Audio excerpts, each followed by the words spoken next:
আজ এখানে হলকি হবে তা জানা শুধু তুলতে চাইয়া খের ফসল।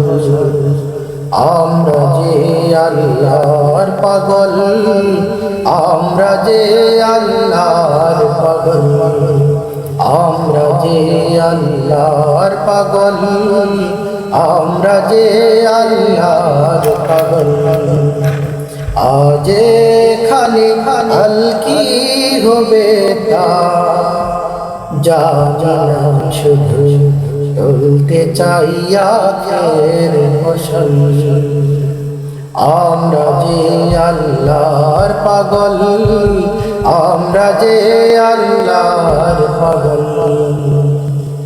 আমরা যে আল্লাহর পাগল, আমরা যে আল্লাহ